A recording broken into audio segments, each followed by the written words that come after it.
आठ থেকে ৮০ সকলের প্রিয় বিরিয়ানি, আর তা যদি হয় কলকাতার বিরিয়ানি তবে তো কথাই নেই। তবে গবেষণার তালিকা বলছে জনপ্রিয়তায় তা ভারতের তৃতীয় স্থানে রয়েছে। আর এই কলকাতার বিরিয়ানিকেই দেশ জুড়ে ছড়াতে আদিত্য গ্রুপ ও হ্যাংলাথেরিয়াম নিল নতুন এক উদ্যোগ। গত ১৩ই আগস্ট দমদমে শুরু হলো হ্যাংলাথেরিয়ামের ফ্ল্যাগশিপ আউটলেট। जब ये बिरयानी लेके काम कर रहे थे तो हम लोग को वो इंटरेस्ट था कि बिरयानी लेके हम लोग कुछ करेंगे।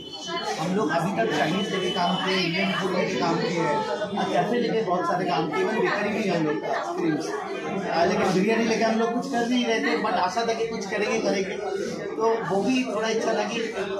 बंगाल से तो बंगाली का लड़का बंगाल से कुछ करें।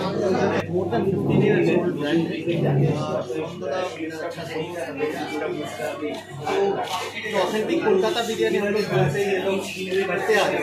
तो अभी नॉर्थ में बहुत डिमांड था, नॉर्थ में हम लोग सोचा ये बिरयानी को नॉर्थ लेके आना ही, और आज सिर्फ ये एक आउटलेट लेके नहीं है प्लान से इसको कैसे वेस्ट बंगाल में और बढ़ाए और দমদম থেকে সঞ্জিত সরকারের রিপোর্ট, সমাজ বার্তা, মানুষের সাথে মানুষের পাশে।